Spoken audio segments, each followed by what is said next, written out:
नमस्कार दोस्तों, स्वागत है आप सभी का हमारे इस छोटे से परिवार रेलवे एग्जाम्स गुरुकुल में। बच्चों, यहाँ पर एक बहुत अच्छी चीज आपके लिए शुरू कर रहे हैं। क्या चीज? कि जिन बच्चों का एनटीपीसी और ग्रुप डी का पेपर है, क्योंकि ज्यादा समय है नहीं है, खास तौर पर एनटीपीसी के बच्चों के लिए, तो यहाँ पर आपके लिए एक बहुत अच्छी चीज ये लाए हैं कि बैच में डेली हम लोग 50 क्वेश्चंस को कवर करेंगे। ठीक है ना? और ये जो 50 क्वेश्चन होंगे इंपॉर्टेंट क्यों है कि ये सारे के सारे 50 क्वेश्चन मिक्स्ड क्वेश्चन होंगे, जो ऑलमोस्ट सभी चैप्टर से डेली हम लोग क्वेश्चंस करेंगे।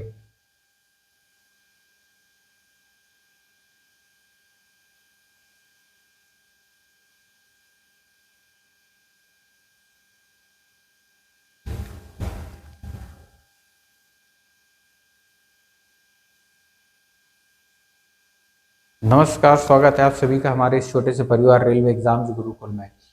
देखिए, जिन बच्चों का एनटीपीसी का पेपर है, ग्रुप डी का पेपर है ना, खास तौर पर एनटीपीसी वाले बच्चों के लिए समय बहुत कम बचा है। ठीक है? और ग्रुप डी के लिए तो फिर भी अभी टाइम है, लेकिन जिन बच्चों की तैयारी हो चुकी है या 60 से 70% कोर्स, 40% कोर्स, 50% कोर्स कंप्लीट हो चुका है, उनके लिए प्रैक्टिस के लिए यहाँ पर एक बहुत अच्छी चीज जो कि रामबाण साबित हो सकता है। डेली मैथ्स के 50 क्वेश्चन हम लोग यहाँ पर कवर करेंगे। ठीक है ना? और ये क्वेश्चंस डेली हम लोग रात में 9 बजे आपको ये क्लास आपको मिल जाएगी, है ना? रात में 9 बजे आपको ये क्लास डेली मिल जाएगी। और आपको करना क्या है? डेली ये 50 क्वेश्चन आपको देखने हैं, उन्हें सॉल्व करना है, उन्हें समझना है। और ये 50 क्वेश्चन आपके मिक्स क्वेश्चंस होंगे, जो रेलवे के किसी भी प्रीवियस ईयर में पहले आ चुके हैं या आ सकने वाले क्वेश्चन हैं, यानी कि ऐसे क्वेश्चन जिनकी संभावना है कि अब आ सकते हैं। ठीक है? यानी दोनों टाइप के क्वेश्चन हम लोग यहाँ पर कवर करेंगे। ठीक है ना? फोकस ये करना है कि 50 क्वेश्चन हम लोग डेली करेंगे, उनका रिवीजन अच्छे से करेंगे। मेथड, वो मेथड यूज करेंगे हम लोग यहाँ पर जो कि हमें एग्जाम ओरिएंटेड मेथड हो। ठीक है? कि एग्जाम में आपको कौन सा तरीका यूज करना है, केवल वही वाला तरीका यूज करेंगे। ठीक है ना? ज्यादा लेंथी मेथड हम लोग यूज नहीं करेंगे, क्योंकि उससे एग्जाम में हमें दिक्कत ही होती है, टाइम बर्बाद होता है। ठीक है?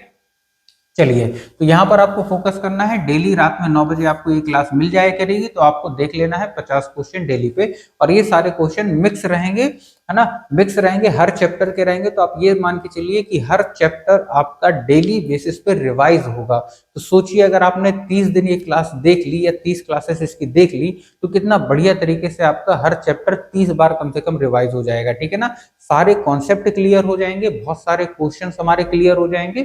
ठीक है? चलिए, अब देखिए यहाँ पर हम लोग शुरू करते हैं हमारा पहला क्वेश्चन। ठीक है ना? अब देखिए ये क्वेश्चन हमारा क्या कह रहा है कि ब्रैकेट में दिया हुआ है। ब्रैकेट में क्या है? √72 माइनस √18 डिवाइडेड बाय 12, है ना? और इसे ब्रैकेट में बंद कर दिया गया। ठीक है ना? जब भी इस तरह का सिंप्लीफिकेशन का क्वेश्चन आता है, तो हमें एक चीज ध्यान रखना है ना, कि रूट के अंदर जो भी संख्याएं हैं, √72, √18, √12, है ना, तो कोशिश करना है कि इनमें से हम कुछ चीजें बाहर निकाल लें। बात ठीक है? कैसे बाहर निकलेगा? जैसे √72 है, तो आपको पता है 36 दूनी 72 होता है। ठीक है? तो 72 को हम 36 दूनी 72 लिख सकते हैं। बट ठीक है, ऐसा करने से क्या होगा? 36 6 का स्क्वायर होता है ना? 36 6 का स्क्वायर होता है, और ये 2 6 का स्क्वायर होता है, तो 6 रूट से बाहर आ जाएगा, यानी कि 6√2 बचेगा। सेम इसी तरह अगर आप इसे देखोगे, तो माइनस का 18 को हम लोग क्या लिख सकते हैं? 9 दूनी 18, है ना? 9 का मतलब क्या? 3 का स्क्वायर। 9 का मतलब क्या? 3 का स्क्वायर मल्टीप्लाई 2, है ना? 3 का स्क्वायर है, 3 बाहर आ जाएगा, 3√2 बचेगा अंदर। ठीक है? ये ब्रैकेट लगा दिया। अब ये जो डिवाइड वाला है हमारा, है ना, क्या लिखा है? √12। इसे क्या लिख सकते हैं? 4 तिया 12। ठीक है? अब आपको पता है 4 का मतलब क्या होता है? 2 का स्क्वायर, और ये 3। ठीक है? तो ये कितना हो जाएगा डिवाइडेड में? 2 बाहर आ जाएगा, रूट के अंदर 3। अब यहाँ पर आप देखोगे √2 माइनस 3√2, है ना? 6√2 माइनस 3√2, तो माइनस होगा तो कितना बचेगा हमारा? 3√2 बचेगा। और जो डिवाइड में 2√3 है, ये नीचे आ जाएगा। 2√3 ये डिवाइड में आ गया। बट ठीक है, अब आप देखोगे इस तरह का कोई ऑप्शन में है? नहीं है। तो हमें थोड़ा सा इसे ऑप्शन के अनुसार भी बनाना पड़ेगा। कैसे बनाएंगे? हमें पता है नीचे √3 है, तो √3 से हम ऊपर नीचे मल्टीप्लाई कर सकते हैं। ठीक है? तो आप कहोगे बिल्कुल कर सकते हैं। तो यहाँ पर आप देखो कितना आ जाएगा? 3, √2 √3 कितना हो जाएगा? रूट के अंदर 2 तिया 6, है ना, 2 मल्टीप्लाई रूट तीन है तो 3 बचेगा हमारा, रूट हट जाएगा, 3 से 3 कैंसिल हो गया, कितना बचा, रूट 6/2, रूट 6/2, यानी आंसर कितना हो जाएगा, ऑप्शन नंबर डी हमारा आंसर हो जाएगा, रूट 6/2। ठीक है, चलिए उसके बाद देखो अगला क्वेश्चन करते हैं। हम लोग बड़े आराम से 50 क्वेश्चन करेंगे, धीमे धीमे करेंगे ताकि सारी चीजें आपको समझ में आ जाए, है ना, कहीं कोई दिक्कत नहीं आएगी। ठीक है, अगर तब भी अगर कोई दिक्कत आती है तो नीचे कमेंट करके बता सकते हो, है ना, उसका भी सॉल्यूशन हम लोग करेंगे यहाँ पर। ठीक है, देखिए अगला क्वेश्चन यहाँ पर क्या लिखा है, 272 का स्क्वायर माइनस 128 का स्क्वायर का वर्गमूल ज्ञात करें, यानी कि वर्गमूल मतलब स्क्वायर रूट हमें निकालना है ना। अब ये क्वेश्चन इस तरह के इंपॉर्टेंट क्वेश्चन होते हैं क्योंकि एक या 2 क्वेश्चन इस तरह के सिंप्लीफिकेशन के क्वेश्चन एग्जाम में आते ही आते हैं, चाहे वो ग्रुप डी का पेपर हो चाहे एनटीपीसी का पेपर हो, है ना। अब यहाँ पर वर्गमूल का मतलब क्या होता है, अंडर रूट, है ना, वर्गमूल का मतलब क्या है, अंडर रूट। अंडर रूट के अंदर 272 का स्क्वायर माइनस 128 का स्क्वायर।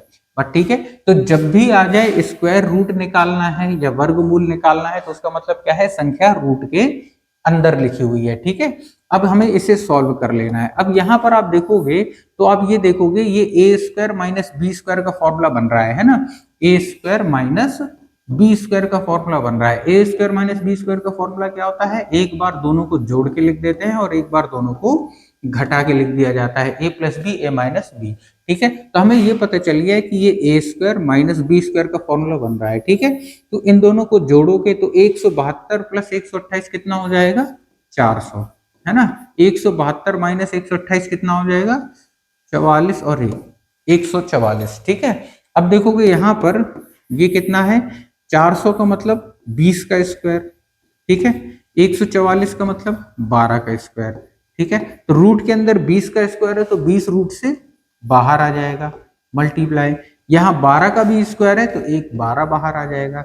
ये कितना हो जाएगा, 20 गुणे 12, 12 दूनी 24, 240। ठीक है, तो आंसर हमारा कितना आ जाएगा, 240 हमारा आंसर हो जाएगा इसका। ठीक है ना, तो यहाँ पर ध्यान रखना है, तो जब भी वर्गमूल पूछे, स्क्वायर रूट पूछे, तो उसका मतलब क्या होता है, रूट के अंदर चीजों को रख देना। ठीक है, और फिर उसे सॉल्व करके जब आंसर निकालोगे तो वो आपका करेक्ट आंसर होगा। ठीक, तो ये हमारा इंपॉर्टेंट क्वेश्चन होता है वर्गमूल निकालने वाला। ठीक है ना, बहुत बार पूछा जाता है। चलिए अगला क्वेश्चन देखो, अगला क्वेश्चन क्या कह रहा है, ए किसी काम को 6 दिनों में कर सकता है, ए किसी काम को 6 दिनों में कर सकता है, बी की कार्य क्षमता ए से 25% अधिक है, तो बी अकेले कितने समय में काम खत्म करेगा। अब बच्चे यहाँ पे देखो, ए कह रहा है कि ए 6 दिनों में कोई काम कर सकता है, ए 6 दिनों में कोई काम कर सकता है ना। बी कितने दिनों में करेगा ये हमें निकालना है। ठीक है, बी कितने दिनों में करेगा ये निकालना है, बात ठीक। अब यहाँ पर आप ध्यान से देखो क्या लिखा है, ए किसी काम को 6 दिनों में कर सकता है, ठीक है, इतना तो ठीक है। यहां से देखो जरा, बी की कार्य क्षमता ए से 25% अधिक है ना, बी की कार्य क्षमता ए से 25% अधिक है, 25%। बट ठीक है ना, तो आप यहां पर देखोगे कि 25% अधिक है, किसकी क्षमता, बी की क्षमता। इसका मतलब बी तेजी से काम कर रहा होगा, है ना, बी की क्षमता, कार्य क्षमता ए से अधिक है, मतलब ए से तेजी से काम कर रहा होगा। जब ए से तेजी से काम कर रहा होगा तो सीधी सी बात है, बी को ए से कम समय लगेगा।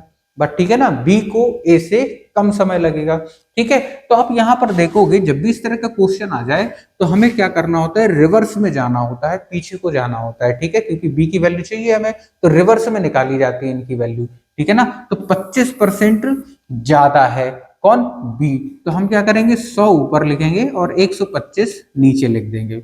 बट ठीक है, अब इसे सॉल्व करोगे तो 25 चौके 100, 25 पंचे 125, ऊपर कितना आ गया, 4 छंग 24 बटे 5। ठीक है, इसे थोड़ा सा और सॉल्व करोगे तो 5 चौके 20 बचा 4 और 5, यानी कि 4 सही 4 बटे 5 दिन, है ना, कितना आ जाएगा, 4 सही 4 बटे 5 दिन। ए को लग रहा है 6 दिन का समय और बी को कितना लगेगा, 4 सही 4 बटे 5 दिन। क्यों, क्योंकि बी 25% ज्यादा कुशल है, ज्यादा एफिशिएंस है ए से। बट ठीक है ना। अब आप कहोगे कि सर हमने बी की वैल्यू इसमें 100 बटे 125 का मल्टीप्लाई क्यों किया, 125 बटे 100 का मल्टीप्लाई क्यों नहीं किया? तो अगर आप इसका मल्टीप्लाई करोगे तो 25 चौके 100, 25 पंचे 125, 2 दूनी 4, 2 तिहाई 6, कितना आ गया? 5 तिया 15 बटा 2। 15 बटे 2 का मतलब कितना होता है? 7.5। 15 बटे 2 का मतलब कितना? 7.5। तो बी 7.5 दिनों में काम करता है ना, करता 7.5 दिनों में। ए कितने दिनों में कर रहा है? 6 दिनों में। हमें पता है कि बी की क्षमता अधिक है तो 6 से कम दिन लगेंगे ना, तो 7.5 तो 6 से ज्यादा हो गया। बात ठीक है ना। अब यहाँ पर हमें ध्यान क्या देना है कि हमें इस तरह के क्वेश्चनों में हमेशा रिवर्स में जाना होता है, ठीक है। तो 125 बटे 100 ना लिख के हम क्या लिखेंगे? 100 बटे 125 लिखेंगे, ठीक है। इतनी सी बात आपको ध्यान रखना है, ये भी आपके लिए इंपॉर्टेंट क्वेश्चन है, ठीक है। यहां पर मैं आपको भी बताता जाऊंगा कि कौन से क्वेश्चन इंपॉर्टेंट है, कौन से इंपॉर्टेंट नहीं है, ठीक है ना। चलिए अब उसके बाद देखो अगला क्वेश्चन। यहां पर आप देखोगे अगला क्वेश्चन क्या लिखा है? A train is travelling at the rate of 45 kilometre per hour, how many seconds it will take to cover a distance of 4/5 kilometre, ठीक है। यानी एक रेलगाड़ी 45 किलोमीटर प्रति घंटे की गति से चल रही है, यानी उसने उसकी स्पीड दे दी रेलगाड़ी की कितनी? 45 किलोमीटर पर आवर, ठीक है। उसे 4/5 किलोमीटर की दूरी, ठीक है, डिस्टेंस कितनी दे दी? 4/5 किलोमीटर की दूरी तय करने में कितना समय लगेगा, ठीक है। टाइम हमें निकालना है, टाइम हमें निकालना है, ठीक है। अब यहां पर आप देखोगे जो ऑप्शन है सेकंड में दिए हुए हैं, ठीक है ना, ऑप्शन सेकंड में दिए हैं। तो हम क्या करेंगे? सबसे पहले ये किलोमीटर पर आ रहा है, इसे मीटर पर सेकंड में चेंज कर लेंगे। तो मीटर पर सेकंड में चेंज करने के लिए 5/18 से गुणा कर देंगे, ठीक है ना। तो यहां से 9 दूनी 18 और ये 9 पना 45, ठीक है। तो अब यहां पर देखो कितना हो जाएगा हमारा? 5 पना 25/2। ये किस में चेंज हो गया? हमारा मीटर पर सेकंड में चेंज हो गया, ठीक है ना। अब यहां पर देखोगे इसे मीटर में चेंज करने के लिए किलोमीटर है तो 1000 से मल्टीप्लाई कर दिए, तो ये कितना आ गया? 5 दूनी 10 यानी कि 200, है ना। 4 गुणे 200 800 मीटर, ठीक है ना। तो ये हमारी आ गई डिस्टेंस। अब हमें टाइम निकालना है। अब आपको पता होगा, है ना, आपको पता होगा speed equal to distance upon time. इसका मतलब हम यहाँ पर time equal to distance upon speed लिख सकते हैं, ठीक है। आप कहोगे बिल्कुल लिख सकते हैं। डिस्टेंस कितनी है? 800 मीटर। स्पीड कितनी है? 25/2, 25/2, ठीक है। तो अब यहां पे देखो कितना आ जाएगा? 800 बटे 25, 2 कहाँ आ जाएगा? ऊपर आ जाएगा, ठीक है ना। 25 से 800 को काटोगे तो 25 के 100 और 4 8 32, कितना आ गया? 32 और 32 दूनी 64। कितना समय लगा? 64 सेकंड का समय हमें लगेगा, है ना। यानी करेक्ट आंसर हो जाएगा ऑप्शन नंबर बी, 64 सेकंड। अब इस तरह के क्वेश्चन करने में आपको ध्यान रखना है कि आंसर जो दिया है वो किस में दिया। अगर आंसर आर में होता तो हम इसे किलोमीटर पर आवर में ही रहने देते और इसे किलोमीटर में ही रहने देते, लेकिन ऑप्शन हमारा सेकंड में दिया था तो हमने इसे यहीं पर चेंज कर लिया, ठीक है। आप चाहो तो बाद में मतलब पहले सॉल्व कर लो तो आंसर हमारा आर में आएगा और फिर उसके बाद उसे सेकंड में चेंज कर सकते हो आप, बट ठीक है। लेकिन जब हमें पता है कि आंसर हमें सेकंड में निकालना है तो हम शुरू में ही सारी चीजों को सॉल्व कर लेंगे, ठीक है। मीटर पर सेकंड में, मीटर में ले आएंगे और अपने आप हमारा आंसर डायरेक्ट आ जाएगा, ठीक है। चलिए अब देखिए अगला क्वेश्चन देखते हैं। अगला क्वेश्चन यहां पर देखो क्या लिखा है? एक व्यक्ति 5 किलोमीटर प्रति घंटे की गति से चलते हुए एक पुल को 15 मिनट में पार कर लेता है, ठीक है। अब देखो एक व्यक्ति है कोई, ठीक है ना, एक व्यक्ति है। अब इसे एक पुल को पार करना है, ठीक है ना। इसकी व्यक्ति की स्पीड दी हुई है कितनी? 5 किलोमीटर पर आवर, ठीक है। गति से चलते हुए एक पुल को 15 मिनट में पार कर लेता है, ठीक है। तो ये जो पुल है इसे कितनी देर में पार करता है? 15 मिनट में पार कर लेता है। बताएं पुल की लंबाई कितनी है, ठीक है। तो पुल की ये जो दूरी है, डिस्टेंस है, ये हमें बताना है, पर ठीक है ना। अभी हमने बताया कि 5 किलोमीटर पर आवर है, 15 मिनट है, ठीक है। हमें ऑप्शन देखो किस में लिखना है? लंबाई मीटर में क्या होगी, लंबाई बताना है हमें, मीटर में बताना है, ठीक है। तो किलोमीटर पर आवर को हम किस में चेंज कर लें? मीटर पर सेकंड में चेंज कर लेते हैं, ठीक है ना। तो मीटर पर सेकंड में चेंज करने के लिए हमें क्या करना पड़ेगा, इसमें 5/18 से गुणा करना पड़ेगा। ठीक है, तो 5/18 से गुणा करोगे तो 5 पना 25, नीचे आ जाएगा 18 और ये चेंज हो गया मीटर पर सेकंड में। बट ठीक है, अब ये मिनट में है तो सेकंड में चेंज करने के लिए 60 से मल्टीप्लाई कर देंगे तो कितना आ जाएगा, 15 छक्के 90 यानी कि 900 सेकंड। अब हमें क्या निकालना है, डिस्टेंस।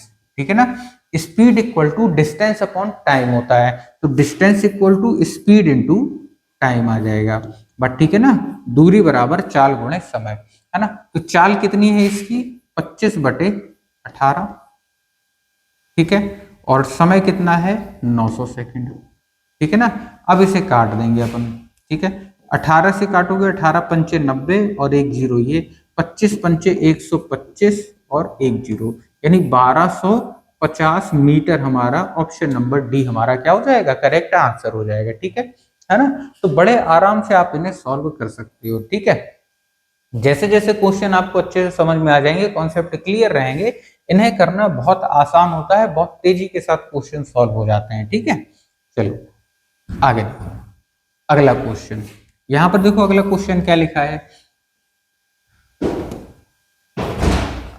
अगला क्वेश्चन लिखा है, एक नाव धारा की दिशा में 1 घंटे में 200 किलोमीटर दूरी तय करती है और इतनी ही दूरी धारा के प्रतिकूल दिशा में 2 घंटे में तय करती है, तो शांत जल में नाव की गति क्या होगी। ठीक है ना, शांत जल में नाव की गति क्या होगी। यहां पर आप देखोगे क्या लिखा है, एक नाव धारा की दिशा में। ठीक है ना, ये धारा की दिशा। ठीक है, धारा की दिशा में आपको पता होगा कि जब नाव धारा की दिशा में जाती है तो उसकी स्पीड ज्यादा होती है, जब नाव धारा के विपरीत दिशा में जाती है तो उसकी स्पीड कम होती है। बात ठीक है, तो ये नाव धारा की दिशा में जा रहा है पहली कंडीशन में, 1 घंटे में 20 किलोमीटर की दूरी चलती है। ठीक है, अब स्पीड, अब जब नाव, अब हमने मान लिया कि जो नाव है इसकी स्पीड कितनी है, हमने मान लिया a। ठीक है, और जो धारा है, ठीक है ना, धारा, इसकी स्पीड कितनी है, हमने मान लिया b। तो जब नाव धारा की दिशा में जाएगी, एक डायरेक्शन में जाएगी, तो स्पीड क्या हो जाएंगी, जुड़ जाएंगी, a प्लस बी। तो चाल बराबर दूरी, दूरी कितनी है 20 किलोमीटर, कितने घंटे में, 1 घंटे में, है ना। तो नाव धारा की दिशा में 1 घंटे में 20 किलोमीटर दूरी तय करती है, ये पहली कंडीशन हो गई। धारा की दिशा में है तो चाल a प्लस बी जुड़ गई। ठीक है, दूरी कितनी है 20 किलोमीटर, समय कितना लगा 1 घंटा, यानी हम यहाँ पे लिख सकते हैं कि a प्लस बी कितना आ गया, a प्लस बी आ गया 20 किलोमीटर। ठीक है, अगली कंडीशन, इतनी ही दूरी धारा के प्रतिकूल यानी कि उल्टी डायरेक्शन में, है ना, उल्टी दिशा में 2 घंटे में तय करती है। बात समझे, यानी कि a minus B, a minus B. ठीक है, कितनी दूरी, उतनी ही दूरी, यानी कि 20 किलोमीटर की बात हो रही है, कितनी देर में तय करती है, 2 घंटे में। ठीक है ना, सीधी सी बात है, उल्टी डायरेक्शन में है, उल्टी डायरेक्शन में है तो उसकी स्पीड क्या होगी, धीमी होगी, यानी माइनस में। ठीक है, तो जब सीधी डायरेक्शन में जा रहा था तो 1 घंटा लग रहा था, उल्टी डायरेक्शन में आ रहा है तो 2 घंटे लग रहे हैं, है ना। अब इसे काटोगे तो कितना आ गया, 10 आ गया। अब आपकी 2 इक्वेशन हो गई। ठीक है, क्या इक्वेशन हो गई, एक इक्वेशन हो गई आपकी ये, एक इक्वेशन हो गई ये a प्लस बी बराबर 20, दूसरी इक्वेशन हो गई a माइनस बी बराबर 10। ठीक है ना, ये दूसरी इक्वेशन हो गई। इन दोनों को सॉल्व करके हम a और b दोनों की वैल्यू निकाल लेंगे। a का मतलब नाव की चाल और b का मतलब धारा की चाल। ठीक है, उसने देखो पूछा क्या है, तो शांत जल में नाव की गति क्या है, नाव की चाल पूछा है, यानी कि नाव मतलब a की वैल्यू पूछा है। ठीक है ना। अगर a प्लस बी 20 है तो a माइनस बी कितना, a माइनस बी कितना 10 है ना, a plus B 20, a minus B बराबर 10। ठीक है, जब भी ऐसी इक्वेशन हो आपको ध्यान रखना है ये चीज, a प्लस बी बराबर 20, a माइनस बी बराबर 10, ये है सीधी सीधी इक्वेशन है। ठीक है, ये मैं पहले ही वीडियोस में बता चुका हूं, जब भी सीधी सीधी इक्वेशन आ जाए और अगर हमें आगे वाली वैल्यू निकालना है, ठीक है ना, a का मान निकालना है, तो दोनों को जोड़ के आधा कर देंगे, दोनों को जोड़ेंगे तो कितना आ जाएगा 30, आधा करेंगे तो 2 से भाग यानी कि 15। ठीक है, तो कितना आ गया 15 kilometre per our, option number A हमारा सही हो जाएगा। या फिर आप नीचे लाइन खींच के इन्हें ऐड कर सकते हैं, तो b से b कैंसिल हो जाएगा, यहाँ पे 2a और इक्वल में 30 आ जाएगा, फिर 2 से 30 कटेगा 15, ठीक है ना। तो हम लोग ऐसे आराम से कर सकते हैं इसे, ठीक है। तो ये वाला क्वेश्चन थोड़ा सा बस इसमें करना पड़ता है, लंबा पड़ जाता है, लेकिन ये भी आपका इंपॉर्टेंट क्वेश्चन है, ऑलमोस्ट एनटीपीसी के लिए खास तौर पर पेपरों में बहुत आता है क्वेश्चन, ठीक है। तो आपको ध्यान रखना है, ठीक है ना। चलिए, तो उम्मीद करते हैं समझ में आ गया होगा। अब अगला क्वेश्चन देखते हैं हम लोग, है ना। अगला क्वेश्चन देखो, है ना। अब देखो, अगर रेलवे के पेपर को टारगेट करना है तो आपको सारी चीजें, सारे कॉन्सेप्ट क्लियर होने चाहिए और कई बार रिवीजन होना चाहिए उनका, ठीक है। एक बार दो बार के रिवीजन करने से कुछ नहीं होता, आपका कम से कम उसे 7 से 8 बार, 10 बार कम से कम आपका रिवीजन होना चाहिए, और एक एक टाइप का क्वेश्चन आपका 8-8, 10-10 बार लगा होना चाहिए, तब जाके सिलेक्शन मिलता है ना, क्योंकि कंपटीशन बहुत है, ठीक है। बच्चों को ये चीजें समझ में नहीं आती हैं। अब देखो, ये वाला क्वेश्चन क्या लिखा है, 30 किताबों की लागत मूल्य 36 किताबों की लागत मूल्य 30 किताबों के विक्रय मूल्य के बराबर है, ठीक है। तो प्रतिशत लाभ ज्ञात कीजिए। अब यहाँ पर देखो, ये क्वेश्चन भी अच्छा है, बार बार आता है एग्जाम में, कई बार आ जाता है, हर दूसरे तीसरे पेपर में आता है, ऐसा नहीं है कि रिपीटेड लगातार आता है, लेकिन हर दूसरे तीसरे पेपर में मिल जाएगा आपको। यहाँ पे देखो क्या करना होता है, जब भी इस तरह क्वेश्चन आ जाए तो जैसा क्वेश्चन कह रहा है वैसा ही लिख देंगे, 30 किताबों की लागत मूल्य, है ना, 30 किताबों की लागत मूल्य यानी कि कॉस्ट प्राइस, है ना, 30 किताबों की लागत मूल्य यानी कि कॉस्ट प्राइस, सॉरी 36 किताबों की लागत मूल्य 30 किताबों के विक्रय मूल्य के, है ना, 30 किताबों के विक्रय मूल्य यानी कि सेलिंग प्राइस के बराबर है, यानी कि बराबर लगा देंगे, ठीक है। अब यहां से आप कहोगे सीपी अपॉन एसपी आराम से निकाला जा सकता है ना, कितना 30 और ये 36 आ जाएगा नीचे। अब इसे चाहो तो थोड़ा सा सिंप्लीफाई कर लो, 6 पंचे 30, 6 छंग 36, ठीक है। तो अब यहां पर देखोगे कि सीपी हमारा कितना आ गया 5 और एसपी कितना आ गया 6, है ना। सीपी हमारा 5, एसपी आ गया 6। अगर हम ये पूछें कि इसमें प्रॉफिट हुआ कि लॉस, तो आप कहोगे सर प्रॉफिट हुआ, क्यों, क्योंकि 5 की चीज थी और उसे 6 में हमने सेल कर दिया। कितने का प्रॉफिट हुआ, 1 रुपए का, कितने में से, 5 रुपए में से, क्योंकि नीचे हमेशा सीपी आता है, मल्टीप्लाई 100%, क्योंकि परसेंट में निकालना है, ठीक है। ये निकल के क्या आ गया, प्रॉफिट परसेंट, 5 से 100 कटेगा, कितना बचेगा, 20%, ठीक है ना। तो इसका आंसर हमारा कितना आ जाएगा, ऑप्शन नंबर ए 20% आंसर हो जाएगा, ठीक है ना। चलिए, उम्मीद करते हैं समझ में आ गया होगा, बढ़िया क्वेश्चन है, और सारे क्वेश्चन हर चैप्टर से हम लोग एक एक, दो दो, तीन तीन क्वेश्चन लेके चलेंगे, ताकि बढ़िया से रिवीजन हो जाए आपका, है ना। अब देखो अगला क्वेश्चन, यहाँ पे क्या लिखा है, Ram sold 2 horses at the same price, ठीक है ना। राम ने 2 घोड़े समान कीमत पर बेचे, बात ठीक है। In one he gets a profit of 10%, ठीक है, एक में उसे 10% का लाभ हुआ, दूसरे में 10% की हानि हुई।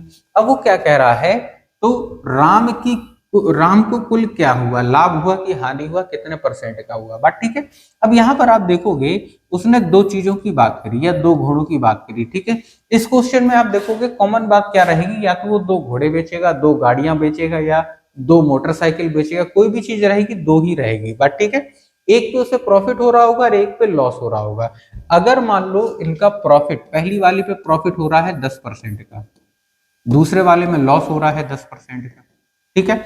अगर प्रॉफिट और लॉस की वैल्यू हमारी कैसी है, सेम सेम 10-10% है, ठीक है, सेम सेम है, ठीक। तो हम लोग क्या करते हैं, ए स्क्वायर अपॉन 100, हमेशा इस कंडीशन में लॉस होता है, ठीक है। और इस कंडीशन के लिए हम लोग क्या चीज यूज करते हैं, माइनस ए स्क्वायर अपॉन 100, ठीक है।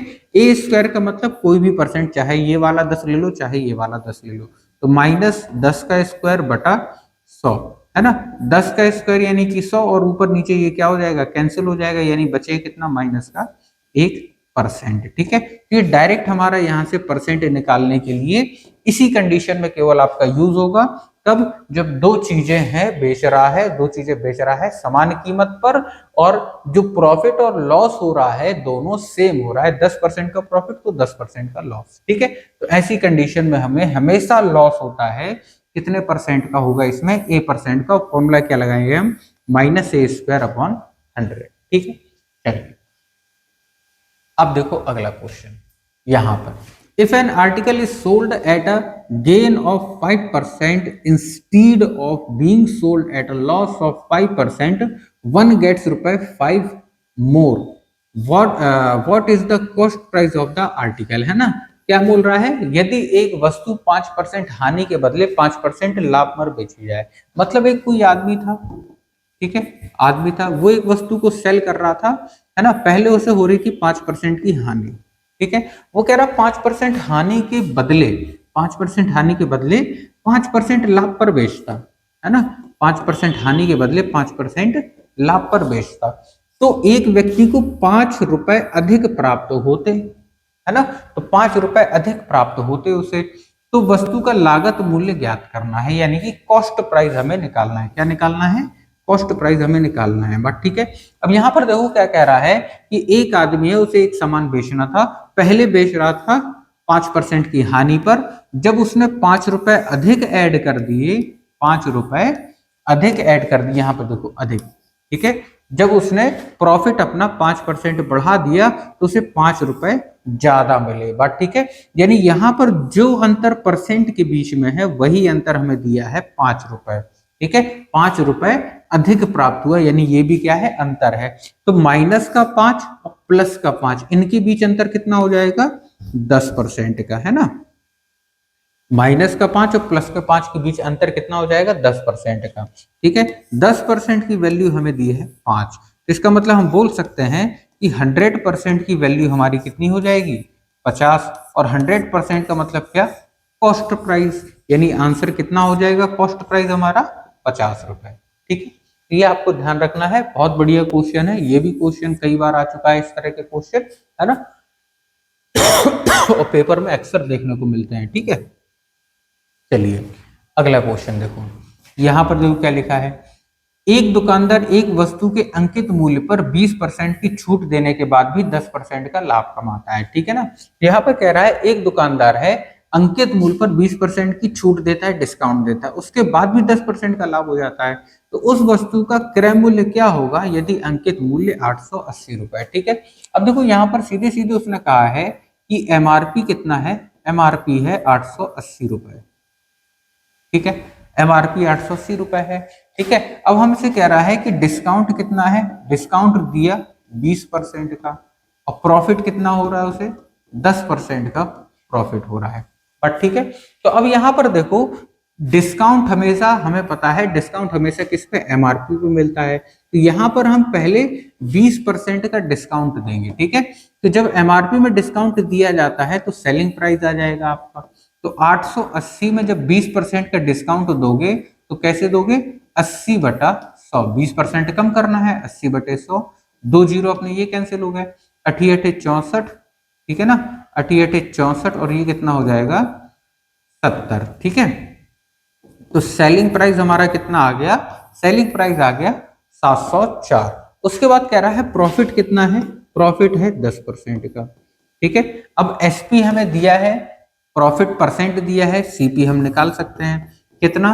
704 है, मल्टीप्लाई एसपी से सीपी में आ रहे हैं, मतलब उल्टा जा रहे हैं, है ना। सीपी से एसपी में जाते हैं तो सीधा जाना बोला जाता है, और एसपी से सीपी में आते हैं तो उल्टा जाना बोला जाता है। तो जब उल्टा जाना बोला जाता है तो 100 हमारा कहाँ जाता है? ऊपर, ठीक है। और ये जो 10% प्रॉफिट है तो नीचे 110, ठीक है। तो आपको ध्यान रखना 100/110 क्यों रखा हमने, उल्टा क्यों रखा? क्योंकि एसपी से सीपी में जा रहे हैं, तो एसपी से सीपी में जाने को अपन उल्टा जाना बोलते हैं, ठीक है।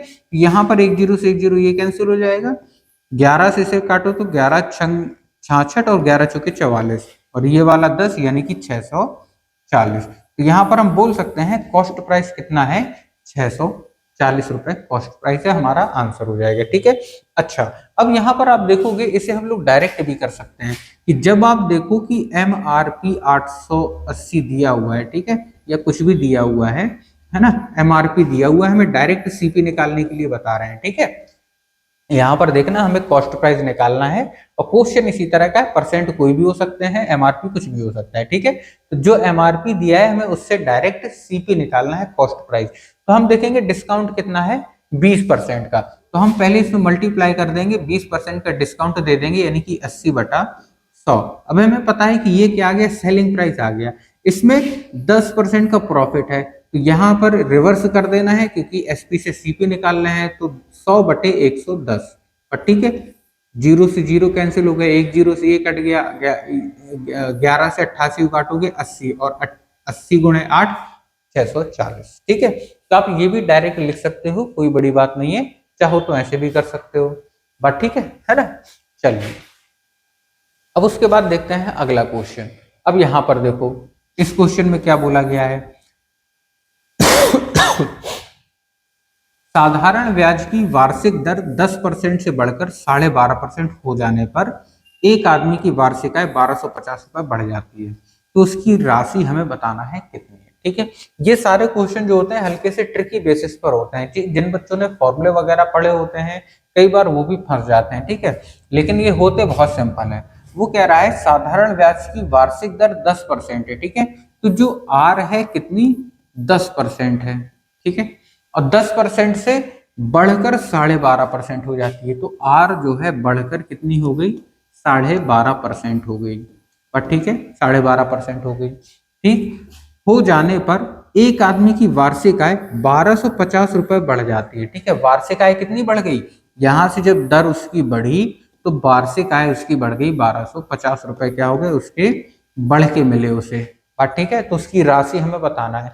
अब आप देखोगे 1250 रुपए बढ़ के मिले, है ना, बढ़ के मिले। ठीक है, अधिक होके, इसका मतलब ये उसका प्रॉफिट हो गया, उतना ज्यादा मिला। क्यों ज्यादा मिला, क्योंकि दर 10% थी और 12.5% हो गई, यानी 10% से 12.5% आप देखोगे तो कितना परसेंट बढ़ा, 2.5% बढ़ा। कितना परसेंट बढ़ा, 2.5%, 2 से ही 1/2% बढ़ा। तो जितना ये परसेंट बढ़ा वही परसेंट वही हमारा क्या, रुपए के रूप में बढ़ गया हमारा। और ठीक है, अब यहां से हम आराम से वैल्यू निकाल सकते हैं। ये क्या हो जाएगा, 2 दूनी 4 और 1 5, है ना, यानी कि 5/2%। 5/2% का मतलब कितना हो जाएगा, 1250। ठीक है ना। अब यहां से अगर इसे काटोगे 5 एकम 5, और ये कटेगा कितना, 5 दूनी 10, 5 पन्ना 25। ठीक है, 2 का मल्टीप्लाई यहाँ हो जाएगा, तो हम बोल देंगे कि 1% का मतलब कितना हो गया, 500। ठीक है, 250 गुणा 2, 25 दूनी 50 यानी 500। ठीक है, 1% का मतलब कितना है, 500। इसका मतलब 100% का मतलब कितना हो जाएगा, 100% का मतलब हो जाएगा 2 जीरो और लग जाएंगे, यानी कि 50,000 इसका आंसर हो जाएगा। बट ठीक है, 1% का मतलब 500, 100% मतलब 50,000, और 100% ही हमारा उसका क्रय मूल्य, सॉरी, उसका हमारा जो प्रिंसिपल अमाउंट है वो होगा। बट ठीक है, यानी कि मूलधन। ठीक है ना। चलिए, ये क्वेश्चन भी इंपॉर्टेंट है आपके लिए, बहुत बार आता है इस तरह का क्वेश्चन। ठीक है, आपको ध्यान रखना है। अब देखो अगला क्वेश्चन करेंगे। यहां पर देखो क्वेश्चन क्या है कि 100 मिलियन किसके बराबर है। ठीक है तो ये बेसिक क्वेश्चन, लेकिन पिछली बार ग्रुप डी के और एनटीपीसी के बहुत से पेपरों में लगातार इस तरह के क्वेश्चन पूछे गए थे। 100 मिलियन किसे बोलते हैं, 10 मिलियन किसे बोलते हैं, 1 मिलियन का मतलब क्या होता है। ठीक है, तो ये चीज भी आपको पता होना चाहिए, है ना। तो यहाँ पर आप देखोगे 100 मिलियन का मतलब कितना होता है, 10 करोड़ मतलब होता है। ठीक है, 100 मिलियन मतलब 10 करोड़। ठीक है, इसमें ज्यादा कुछ है नहीं है। चलिए उसके बाद देखो अगला क्वेश्चन, कौन सी 3 अंकों की सबसे बड़ी संख्या है जो 15, 25 और 30 से पूरी तरह विभाजित होती है। किससे विभाजित होना है, 15, 25 और 30। ठीक है, देखा जाए तो ये क्वेश्चन आप मन में भी कर सकते हो कि चलो पहले तो ऐसे ही करके देखते हैं। ठीक है, 15, 25, 30 से पूरी तरह से कटने वाली 3 अंकों की सबसे बड़ी संख्या हमें निकालना है। बट ठीक है, 3 अंकों की सबसे बड़ी संख्या निकालना है। अब यहां पर आप देखो 3 अंकों की सबसे बड़ी संख्या निकालना है, तो सबसे पहले हमें इसका एलसीएम निकालना पड़ेगा। ठीक है ना, एलसीएम निकालना पड़ेगा। और एलसीएम के लिए डायरेक्ट मैंने नंबर सिस्टम में आपको बताया था कि सबसे बड़ा नंबर हम देखेंगे कितना है, सबसे बड़ा नंबर है 30। सबसे बड़ा नंबर क्या है, 30। ठीक है, अब आप देखोगे 30 हमारा बना है किससे, 5 गुणा 2 गुणा 3। ठीक है, 5 दूनी 10, 10 तिया 30। बट ठीक है, और ये 25 आप देखोगे इसमें 5 गुणा 5। ठीक है, 2 बार 5 है। अब 1 बार 5 तो है इसमें, 1 5 कम पड़ रहा है, इसमें ज्यादा है, तो हम 1 5 का और मल्टीप्लाई करें। ठीक है ना, 15 बना है 5 और 3 से, तो यहाँ पर 5 और 3 हमारा है, कोई दिक्कत नहीं है। तो हमारा जो एलसीएम हो गया ये निकल के आ जाएगा, यानी कि 30 में हमें 5 का मल्टीप्लाई और करना है, 5 तिया 15, 150 हमारा एलसीएम निकल के आ जाएगा। इसे बहुत डिटेल में मैंने बताया था नंबर सिस्टम वाले चैप्टर में, जिनने नहीं देखा हो तो देख लेना, ठीक है। तो एलसीएम आ गया हमारा 150, ठीक है ना। अब यहाँ पर देखो ऊपर क्या बोला है कि 300 की सबसे बड़ी संख्या कौन सी है। तो हम क्या करेंगे, तीन अंकों की सबसे बड़ी संख्या 999, और इसमें हम डिवाइड कर देंगे 150 का, ठीक है। तो 15 छक्के 90, यानी 900 हो गया। नीचे कितना बचा, 99, ये क्या हो गया, शेषफल हो गया, रिमाइंडर, ठीक है ना। तो अब क्या करेंगे, ये जो 99 है ये 999 माइनस कर देंगे, कितना बचेगा, 900, ठीक है। तो 900 वो संख्या होगी जो इन तीनों से पूरी तरह से कट जाएगी और 3 अंकों की सबसे बड़ी संख्या होगी, ठीक है ना। तो इस तरह से बड़े आराम से इन क्वेश्चनों को बनाया जा सकता है। इसके अलावा डायरेक्ट अगर आपको करना है तो हम देख लेंगे, यहां पर आप देखोगे कि जो 930 है ये 30 से तो कट जाएगा, 15 से कट जाएगा, लेकिन 25 से कटेगा नहीं, कटेगा, ठीक है। तो इस तरह से आप देख सकते हो कि 25 से हमारा ये भी नहीं कटेगा, ठीक है, और 25 से हमारा ये भी नहीं कटेगा, लेकिन ये 25 से भी कट जाएगा, 15 से भी कट जाएगा और 30 से भी कट जाएगा, ठीक है। तो डायरेक्ट भी आप इस तरह के जब छोटे नंबर हो तो डायरेक्ट भी आप देख सकते हो, ठीक है। चलिए उसके बाद देखो अगला क्वेश्चन देखते हैं। अगला क्वेश्चन क्या है, कितने समय में कोई धनराशि साधारण ब्याज की 15% वार्षिक दर से स्वयं की दोगुनी हो जाएगी, ठीक है ना। अब यहाँ पर देखो साधारण ब्याज यानी कि सिंपल इंटरेस्ट की बात हो रही है ना। वो कह रहा है कि दर कितनी होनी चाहिए, 15%, 15% की दर से स्वयं की दोगुना हो जाती है, ठीक है, स्वयं की दोगुना हो जाती है। अगर हमने मान लिया 1 रुपए है, ठीक है, तो 15% की दर से दोगुना यानी कि 2 रुपए हो जाएगी। यानी मूलधन हमने प्रिंसिपल अमाउंट 1 माना और 15% की दर से मिश्र धन हमें कितना मिल गया, 2 रुपए मिल गया टोटल अमाउंट, बट ठीक है। तो यहां पर आप देखोगे क्या पूछ रहा है कि कितना टाइम, यानी कि टाइम हमसे पूछ रहा है, बट ठीक है, टाइम हमसे पूछ रहा है। तो आप देखोगे हमें पी पता है, आप कहोगे बिल्कुल पता है, 1 रुपए। हमें आर पता है, आप कहोगे बिल्कुल पता है, क्वेश्चन में दिया है 15%। हमें ऐसा ही पता है, आप कहोगे बिल्कुल पता है ना। ए में से अगर पी को माइनस कर दिया जाता है तो कितना आ जाएगा, ए, 1 रुपए हमारा क्या हो जाएगा, ऐसा ही, ठीक है ना। टोटल अमाउंट में से प्रिंसिपल अमाउंट माइनस कर दो, मिश्र धन में से मूलधन, ठीक है। तो ऐसा ही कितना आ गया, 1 रुपए। तो आप कहोगे सर 1 रुपए ऐसा ही आ गया। तो अब यहाँ पर बच्चे S I equal to P R T upon 100 लगा सकते हैं, आप कहोगे बिल्कुल लगा सकते हैं। यहाँ पर देखो ऐसा ही कितना है, 1, पी कितना है 1, आर कितना है 15, टाइम हमें निकालना है अपॉन 100। यहाँ पर आप देखोगे टाइम इक्वल टू कितना आ गया, 100 अपॉन 15, है ना। 100 यहाँ ऊपर आ जाएगा और 15 नीचे आ जाएगा। 5 से कटेगा तो 5 दूनी 10 और 5 तिया 15, 20/3। 20/3 का मतलब हो गया 18, बचा 2, है ना, और 2/3।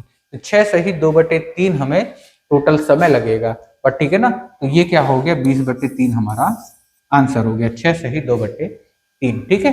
ये भी हमारा इंपॉर्टेंट क्वेश्चन है, बहुत बार आता है पेपर में करने के लिए। यहाँ पर वो सारे इंपॉर्टेंट क्वेश्चन आपको बार बार अच्छे से प्रैक्टिस करवाएंगे ताकि सारी चीजें आपको क्लियर हो जाए, हर चैप्टर की आपकी क्लियर हो जाएंगी, ठीक है, कहीं कोई दिक्कत नहीं आएगी। उसके बाद देखो अगला क्वेश्चन, अगला क्वेश्चन देखिए, किसी धनराशि पर 10% वार्षिक दर से 3 वर्षों का चक्रवृद्धि ब्याज और साधारण ब्याज का अंतर 31 रुपए है, ठीक है। ये क्वेश्चन भी इंपॉर्टेंट है, ये भी बहुत बार आता है, 3 वर्ष के लिए है, 2 वर्ष के लिए भी आता है, ठीक है। तो यहाँ पर देखो आर हमें कितना दिया है, 10%, ठीक है, आर हमें दिया है 10% और टाइम दिया है 3 साल, है ना। आर हमें दिया है 10%, टाइम 3 साल दिया हुआ है, और उसका सीआई और एसआई का अंतर दिया है कितना, 31 रुपए, ठीक है ना। सीआई और एसआई का अंतर कितना, 31 रुपए, ठीक है। तो अब यहाँ पर देखो हमें प्रिंसिपल अमाउंट निकालना है, पी की वैल्यू फाइंड करना है, ठीक है। हमें पता है जब 3 साल की बात कहे और सीआई और एसआई का अंतर कहे तो difference equal to P R upon 100 की पावर 2, 300 प्लस आर अपॉन 100, ठीक है ना। इस फॉर्मूले का यूज किया जाता है, ये किसके लिए है? ये 3 साल के CI और SI का अंतर का डायरेक्ट फॉर्मूला है। ठीक है ना? तो D यानी कि डिफरेंस दिया है CI SI का कितना, 31 रुपए। P हमें निकालना है, R हमें दिया है 15/100, ऊपर स्क्वायर है, 300 प्लस 15 315 हो जाएगा बटे 100। बट ठीक है ना? कोई दिक्कत है यहाँ पे? अब इसे सॉल्व कर लेंगे हम। ठीक है, जब इसे सॉल्व करोगे तो यहाँ पर देखोगे कि अंतर हमारा कितना है, 31 इक्वल टू P मल्टीप्लाई। अब इसे थोड़ा सा सॉल्व कर लो, 5 तिया 15, 5 दूनी 10, 3/20, यानी स्क्वायर करोगे तो ऊपर 9 आ जाएगा और नीचे हमारा कितना आ जाएगा, 20 का स्क्वायर 400 मल्टीप्लाई। ठीक है, 3 का स्क्वायर 9 और 20 का स्क्वायर 400, 315/100, 315/100।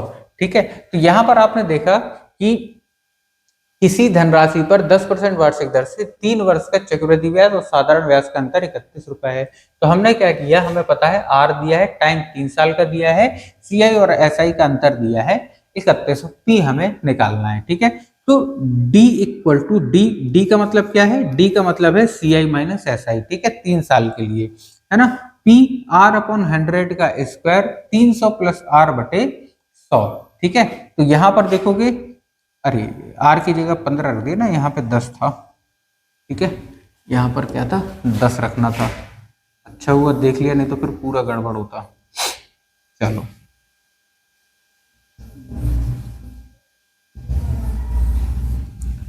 ठीक है, देखो R की जगह यहाँ पे D की जगह 31, P हमें निकालना है, R की जगह 10 रखना है। ठीक है ना, अपन रख रहे थे 1500 ही गड़बड़ हो जाता।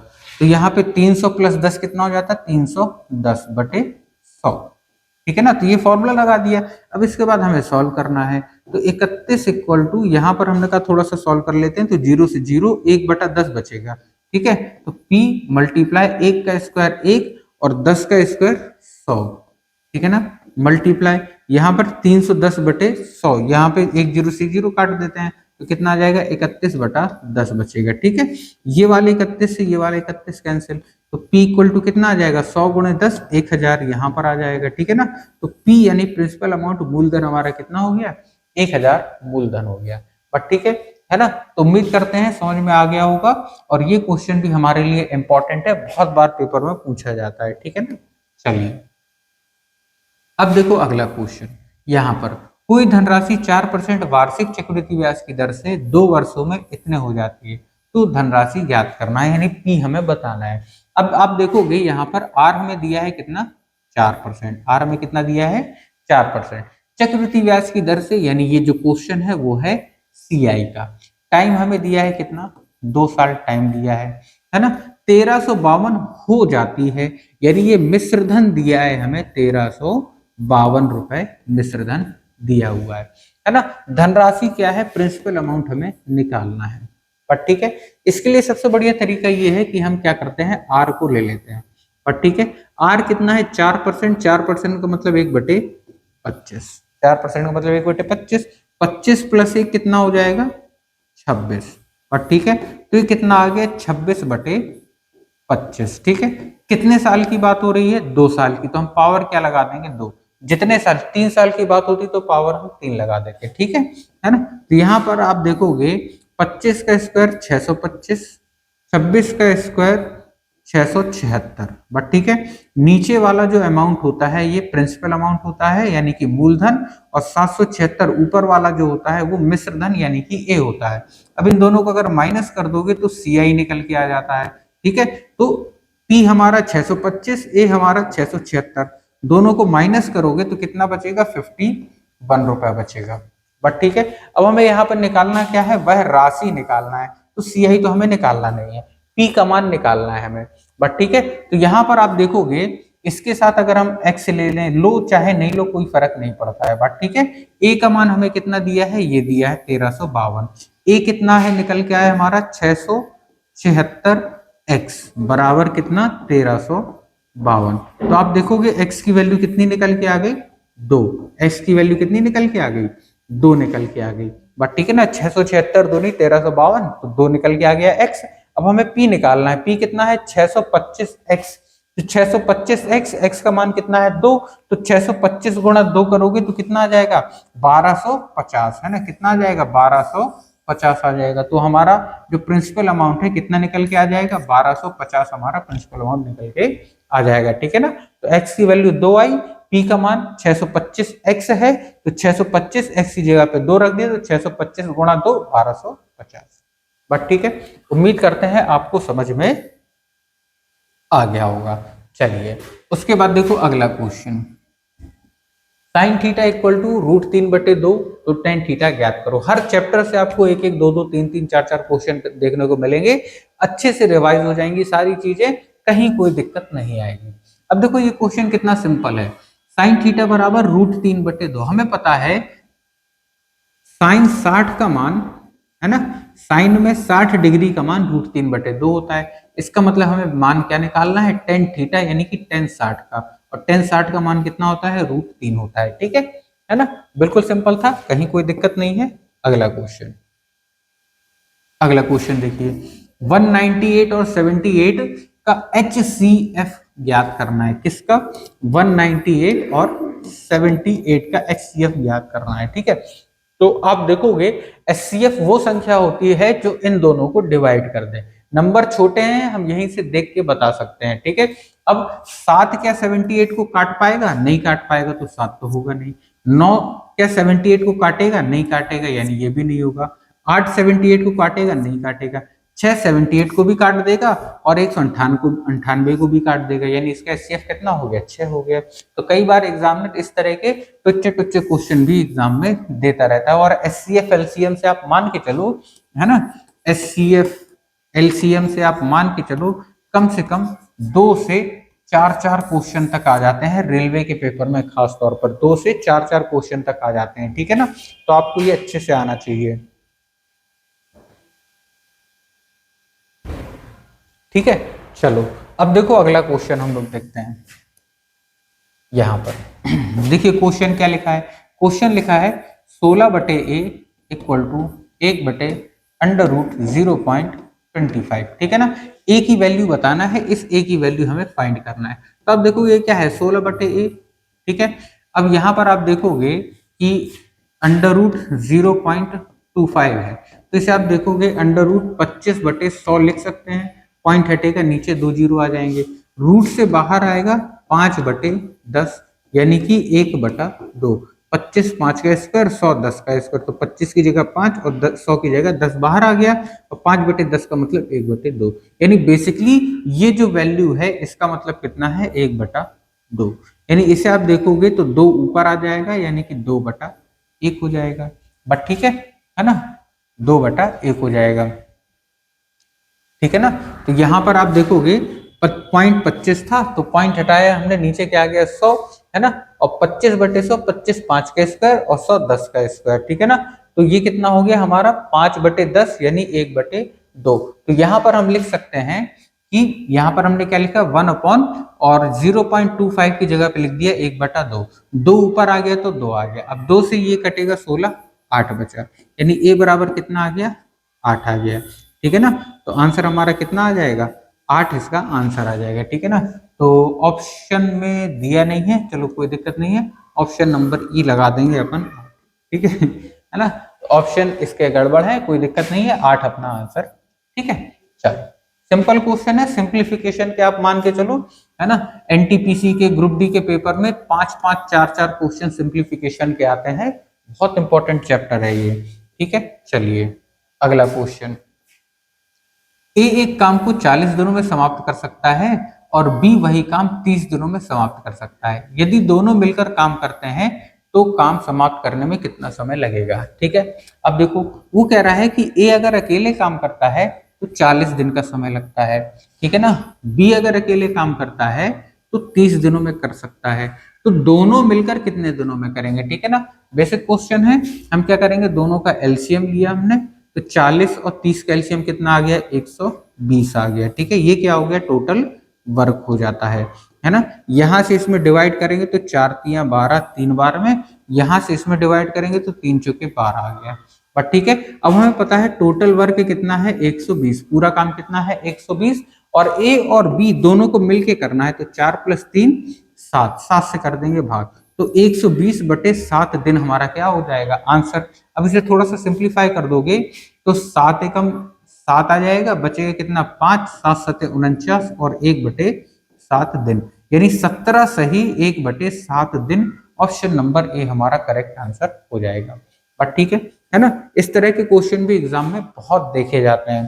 ठीक है, चलिए अब ये वाला क्वेश्चन देखो, दो संख्याओं का महत्तम समापवर्तक यानी कि HCF 24 है, इनका लघुत्तम समापवर्तक कौन सी संख्या हो सकती है। ठीक है ना, अब ये LCM HCF का बेसिक क्वेश्चन है, तो यहाँ पर आप देखोगे हमें क्या लिखा हुआ है, दो संख्याओं का HCF 24 है, तो उनका LCM क्या होगा, LCM वही होगा जो HCF से डिवाइड हो जाए, है ना, LCM वही होता है जो HCF से कट जाता है ना। तो इसका मतलब हम ऑप्शन वो वाला ऑप्शन देखेंगे जिसे 24 डिवाइड कर रहा हूं, तो 24 से 118 कटेगा क्या, नहीं कटेगा, 128 कटेगा, नहीं कटेगा, 136 कटेगा, नहीं कटेगा, लेकिन 24 से 144 कट जाएगा। ठीक है, तो आपको ध्यान रखना है कि LCM हमेशा HCF से डिवाइड हो जाएगा, बट ठीक है ध्यान रखिएगा। चलिए अगला क्वेश्चन देखो, अगला क्वेश्चन क्या बोल रहा है, 4 की पावर 3 मल्टीप्लाई 5 की पावर 6 इक्वल टू 10 की पावर m, और इस m की वैल्यू निकालना है। सिंप्लीफिकेशन में इस तरह के क्वेश्चन भी इंपॉर्टेंट हो जाते हैं, बहुत आते हैं।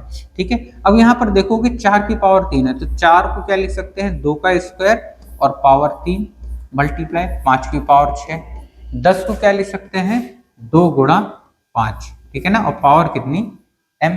यहाँ पर आप देखोगे 2 की पावर कितना हो जाएगा 3 दूनी 6 मल्टीप्लाई 5 की पावर 6 इक्वल टू 2 गुणे 5 की पावर m। अब देखोगे यहाँ पे पावर हमारी कैसी है सेम, लेकिन बेस अलग अलग है, पावर सेम है और बेस अलग अलग है, तो पावर सेम रहती है और जो बेस के नंबर है उनका मल्टीप्लाई हो जाता है ना, यानी 5 गुणा 2 पूरे की पावर हो जाएगी 6 इक्वल टू 2 गुणा 5 की पावर m।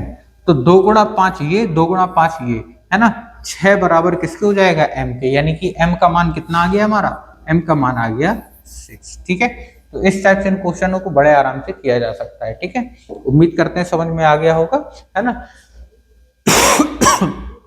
बढ़िया क्वेश्चन हम लोग लगाएंगे और डेली आपको 50 क्वेश्चन करने हैं। अगर आपने डेली 50 क्वेश्चन करते रहे तो आप ये समझो महीने भर में कोई भी एक ऐसा क्वेश्चन नहीं बचेगा जो आपने टच ना किया हो, आपका 5-5, 6-6 बार 10-10 बार रिवाइज ना हुआ उस क्वेश्चन का। ठीक है, चलिए अगला क्वेश्चन देखो, अगला क्वेश्चन में क्या लिखा है, यदि एक समानांतर चतुर्भुज, ठीक है, अब एक समांतर चतुर्भुज है, नाम क्या है ABCD का क्षेत्रफल 25 वर्ग सेंटीमीटर, इसका जो एरिया है कितना है 25 सेंटीमीटर स्क्वायर। त्रिभुज BCD ये वाला आधा त्रिभुज, ठीक है, इतने की बात कर रहा है, BCD का क्षेत्रफल ज्ञात कीजिए। इसका क्षेत्रफल हमें बताना है, एरिया कितना है ना। करने के लिए हमें कोई फॉर्मूला वगैरह नहीं लगाना है, पूरे का एरिया दिया है 25, आधे का ही तो पूछा है ना, तो हम क्या करेंगे 25 का आधा कर देंगे यानी कि 12.5। ठीक है, तो आंसर कितना हो जाएगा 12.5 सेंटीमीटर स्क्वायर, है ना। अच्छा, यहाँ पर देखो 12.5 सेंटीमीटर दिया हुआ है और यहाँ पे 12.5 सेंटीमीटर वर्ग सेंटीमीटर, तो हमें एरिया निकालना है, तो एरिया के लिए जो यूनिट होती है वर्ग सेंटीमीटर होती है। ठीक है, ये मत लगा देना, नहीं गलत हो जाएगा। ठीक है, तो एग्जामिनर भी कई बार इस तरह में खेल कर जाता है। ठीक है, चलिए आगे देखो, 3 वर्ष का चक्रवृद्धि व्यास जोड़कर 3 सही 3/8 गुना हो जाए तो ब्याज का वार्षिक दर कितनी होगी। ठीक है, अब यहाँ पे क्या कह रहा है, चक्रवृद्धि ब्याज यानी CI की बात हो रही है, क्वेश्चन किसका है CI का है, टाइम कितना है, टाइम है 3 साल। ठीक है, चक्रवृद्धि ब्याज जोड़कर 3 सही 3/8 हो जाता है। मतलब कि अगर 1 रुपए है, ठीक है ना, तो 3 साल में 3 सही 3/8, 3 सही 3/8 का मतलब कितना हो गया, 8 3 24 25 26 27, 27/8 हो गया। ठीक है ना, तो इसका कितना गुना हो जाता है 27/8 गुना हो जाता है। ठीक है, अब इस 8 को अगर यहाँ पे ले आए तो कहने का मतलब 8 रुपए 3 साल में 27 रुपए हो गया, यही तो कह रहा है वो, है ना। तो इसका परसेंट हमें बताना है, परसेंट निकालना बिल्कुल आसान है। सीआई के क्वेश्चन में ये कितना है 3 साल, तो अगर ये 3 साल है तो ये 8 और 27 किसी ना किसी का क्यूब हो रहे होंगे। 2 साल होता तो ये यहाँ पर कोई ना कोई स्क्वायर दिया होता। 4 साल होता तो यहाँ पर पावर 4 बन रही होती। तो 3 साल है तो ये 8 देखोगे 2 का स्क्वायर है, और ये देखोगे 27 3 का स्क्वायर है, और ये बात आ जाती है 1 साल में, यानी 1 साल में 2 रुपए बढ़ के 3 रुपए हो जाता है। तो कितना बढ़ा 1 रुपए, कितने में से 2 में से, मल्टीप्लाई 100%। तो 100 को 2 से काटोगे कितना आ जाएगा 50%। इसका मतलब हर साल जो वृद्धि हो रही है कितनी हो रही है 50% की दर से बढ़ रहा है। बट ठीक है ना, सिंपल क्वेश्चन था, बहुत आसान क्वेश्चन रहते हैं ये वाले, और ये भी इंपॉर्टेंट है। चलिए अगला क्वेश्चन देखो। अगला क्वेश्चन क्या कह रहा है, हर्षा की आयु 40 वर्ष है और ऋतु की आयु 60 साल है। हर्षा की आयु 40 वर्ष है, ऋतु की 60 साल है, तो कितने साल पहले उनकी आयु 3/5 थी। ठीक है, अब देखो हर्षा दिया है और ऋतु दी है, इसकी आयु 40 और इसकी 60, कितने साल पहले इनकी आयु 3/5 थी। ठीक है, कितनी 3/5 थी। अब इसे सॉल्व करने की जरूरत नहीं है, पहला ऑप्शन आप देख रहे हो कि 10 साल। ठीक है, तो अगर इसमें से 10 साल कम करोगे तो कितना आ जाएगा 30, इसमें से 10 कम करोगे तो कितना आ जाएगा 50। 30 और 50 का अगर अनुपात निकालोगे तो 0 से 0 कटेगा, कितना बचेगा 3/5, और 3/5 ही तो चाहिए था। इसका मतलब इसका आंसर कितना आ जाता 10 साल, हमारा इसका करेक्ट आंसर आ जाता। ठीक है, चलो आगे देखो। दो संख्याओं का अनुपात 5:7 है यदि दोनों में से प्रत्येक में 9 घटाने पर, है ना। अब दो संख्याएं हैं 5 और 7, ठीक है, 5 और 7 हैं, दोनों में से 9 घटाने, तो इसके साथ हम x ले लेते हैं, दोनों में से 9 घटाया कितना आना चाहिए, तो अनुपात 7:11 हो जाए। कितना हो जाए 7/11 हो जाए। तो संख्याओं का अंतर हमें बताना है। संख्याओं का अंतर मतलब ये वाली संख्या है ना, यानी कि 7x - 5x, यानी कितना बताना है हमें 2x का मान हमें बताना है। ठीक है, अब देखो यहाँ पर क्रॉस मल्टीप्लाई अगर हम कर दें तो ये 11×5 = 55x - 11×9 = 99 बराबर 7×7 = 49x - 963। ठीक है, तो 49 इधर आ जाएगा तो कितना बचेगा 6x, ये माइनस का 99 उधर जाएगा तो इसमें ऐड हो जाएगा तो कितना बचेगा 99, और ये -63 है, यहाँ से कितना बचेगा 36। ठीक है, 6 से 36 को काटोगे 6 बार में, तो x बराबर कितना आ गया 6, x बराबर कितना आ गया 6, और हमें निकालना क्या है, हमें निकालना है 2x, यानी 2 × 6, यानी आंसर कितना आ जाएगा 12 आ जाएगा। ठीक है ना, तो आंसर हमारा करेक्ट आंसर 12 आंसर आ जाएगा। ठीक है, चलिए अब देखो, अब यहाँ से ट्रेन वाले क्वेश्चन भी, एक अभी ट्रेन वाला कर चुके थे, अब ये और है। एक ट्रेन 72 किलोमीटर प्रति घंटे की चाल से चलती है, 15 सेकंड में इसके द्वारा तय की गई दूरी कितनी है। ठीक है, तो उसकी स्पीड दी है हमें कितनी 72 km/h की चाल से चलती है ना। 15 सेकंड में टाइम हमें दिया है, 15 सेकंड में तय की गई दूरी यानी कि डिस्टेंस कितनी है ये हमें बताना है। बिल्कुल सिंपल क्वेश्चन है, लेकिन यहाँ पे दूरी देखो किस में है, मीटर में। तो हम क्या करेंगे, जो km/h है इसे मीटर/सेकंड में चेंज करने के लिए 5/18 से गुणा कर देंगे। ठीक है ना, ये कटेगा 9 दूनी 18, है ना, 9 8 9 72। ठीक है, 2 से कटेगा 4 और 4 पंचे 20, तो ये कितनी आ जाएगी, स्पीड आ गई अपनी कितनी 20 मीटर/सेकंड, 20 मीटर/सेकंड। ठीक है, और टाइम हमारा सेकंड में है ही है, तो distance equal to speed into time. ठीक है, स्पीड कितनी है 20, टाइम कितना है 15, 15 दूनी 30, यानी 300 मीटर हमारा क्या आ जाएगी, उसकी डिस्टेंस आ जाएगी, दूरी आ जाएगी। ठीक है ना, तो उम्मीद करते हैं समझ में आ गया होगा। ठीक है, चलो अब देखो अगला क्वेश्चन। अगला क्वेश्चन देखो क्या लिखा है, ए और बी एक काम को 6 दिनों में पूरा करते हैं। ठीक है, तो ए और बी हैं, एक काम को कितने दिनों में करते हैं 6 दिनों में पूरा कर सकते हैं। ए अकेला, ए उसी काम को 12 दिन में।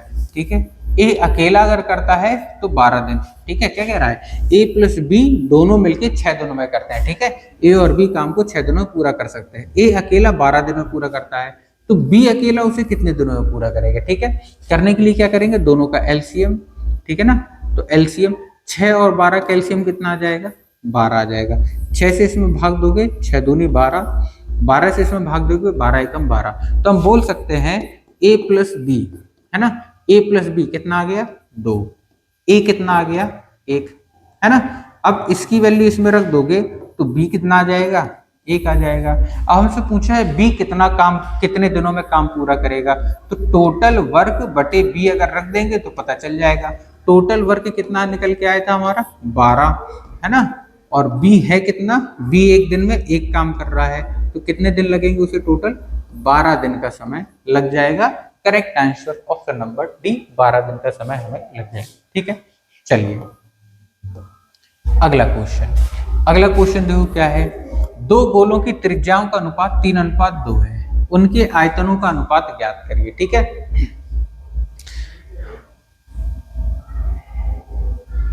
अब आप देखोगे इस तरह के क्वेश्चन भी एग्जाम में काफी ज्यादा आने लगे हैं, है ना।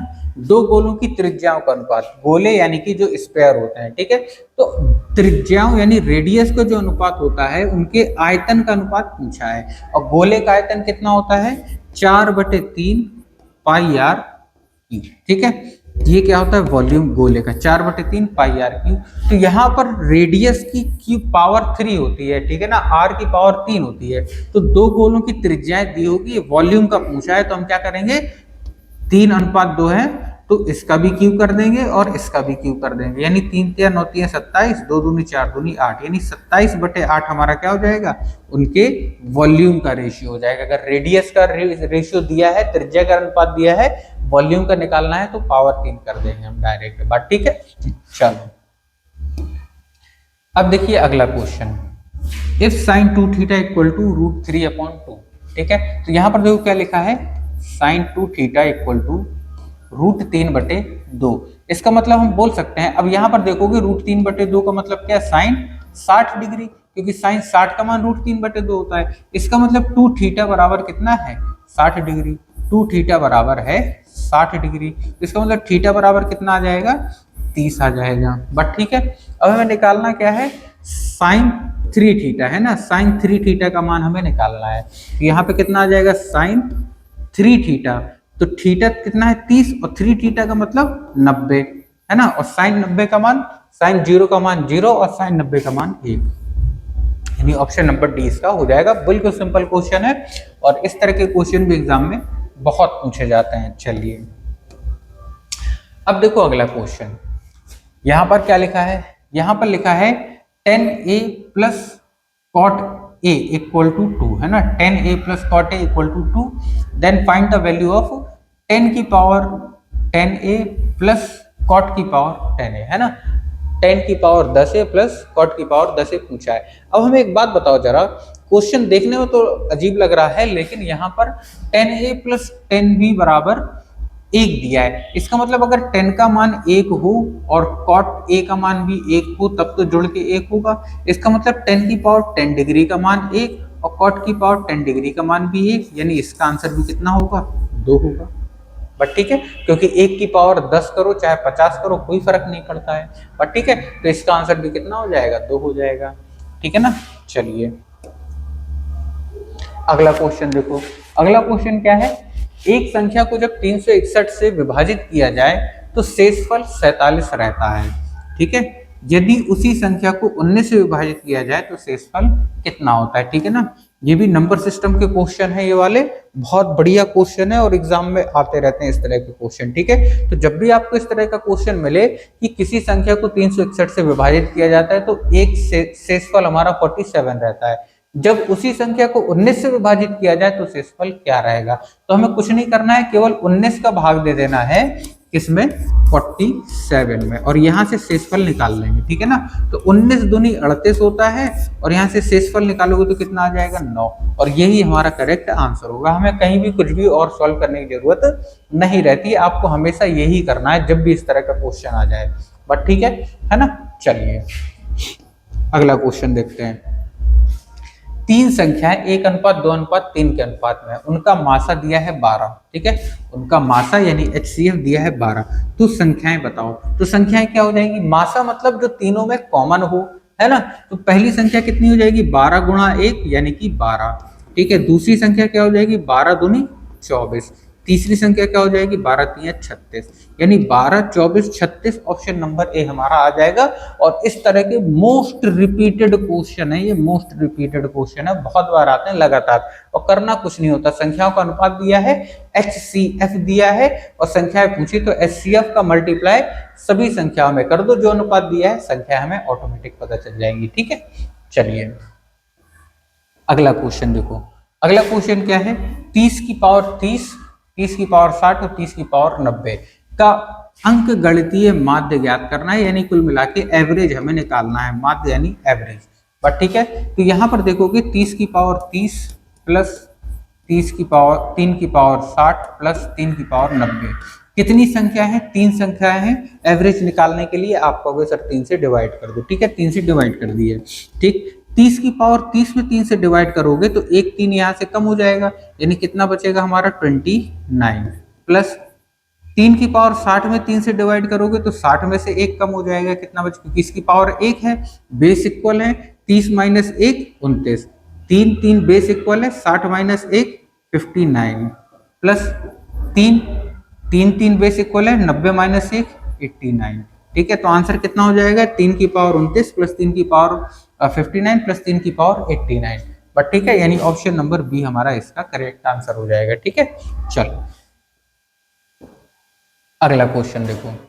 0 2 4 द्वारा बनी बृहत्तम यानी कि बड़ी, बृहत्तम मतलब बड़ी, लघुत्तम यानी कि छोटी 3 अंकीय संख्याओं का औसत क्या होगा।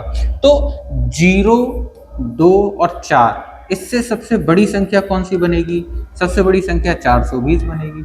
हमने कहा सबसे छोटी संख्या कौन सी बनेगी, तो सबसे छोटी संख्या आप कहोगे सर 204 बनेगी। ठीक है, 024 मत लिख देना, 024 कोई संख्या नहीं होती है, ठीक है ना, संख्या में 0 आगे लगता ही नहीं है। बच्चे क्या करते हैं 024 लिख देते हो, गलत हो जाता है। ठीक है, तो छोटी संख्या 204, इन्हें जोड़ोगे क्योंकि औसत निकालना है, तो औसत क्या होता है, पहली संख्या ये है, दूसरी संख्या 204 हो गई, और दोनों को 2 से भाग कर दो क्योंकि संख्याएं 2 हैं, तो दोनों को जोड़ोगे तो कितना आ जाएगा, 4 2 6 2 4 और नीचे 2, 2 से काटो कितना, 2 3 6 2 कम तो 2 दूंगे, यानी 312 हमारा क्या हो जाएगा, करेक्ट आंसर हो जाएगा, इसका औसत निकल जाएगा। ठीक है, तो बड़ी मतलब इसमें मेन बात क्या है, छोटी संख्या और बड़ी संख्या निकालना। बड़ी संख्या आराम से आ जाती है, छोटी संख्या में ध्यान रखना वो एक नंबर 0 रख देता है, तो 0 आपको आगे नहीं रखना है। बट ठीक है, चलिए अगला क्वेश्चन देखो। अगला क्वेश्चन पढ़ो क्या है,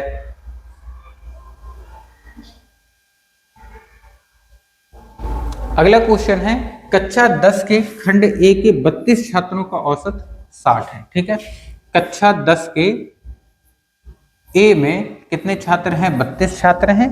ठीक है, इसे अच्छे से लिखते हैं थोड़ा सा। ठीक है, ए की बात हो रही है, ए में 32 स्टूडेंट हैं। ठीक है, इनका एवरेज हमें दिया है कितना, एवरेज दिया है 60। ठीक है, और कक्षा बी की बात करें तो इसमें 40 स्टूडेंट हैं और इनका एवरेज दिया है हमें 33। ठीक है, तो दोनों कक्षाओं को मिलाकर कितना एवरेज है ये हमसे पूछा है। ठीक है, दोनों कक्षाओं को मिलाकर कितने, इसमें कितने छात्र हैं, 32 छात्र हैं, इसमें 40 छात्र हैं। ठीक है, अब आप अगर देखोगे दोनों छात्रों को मिलाकर पूछा तो टोटल छात्र कितने हो जाएंगे, 32 प्लस 40 72 छात्र हो जाएंगे। ठीक है, इन्हें सिंपल तरीके से करने का एक और तरीका होता है कि ये जो 32 और 40 है ये नंबर आपस में डिवाइड हो रहे हैं, तो हम क्या करेंगे, इन्हें काट देंगे, दोनों 8 से कट रहे हैं, 8 5 40, 8 चौके 32, तो हम ए में मान लेंगे 4 स्टूडेंट हैं और बी में मान लेंगे 5 स्टूडेंट हैं।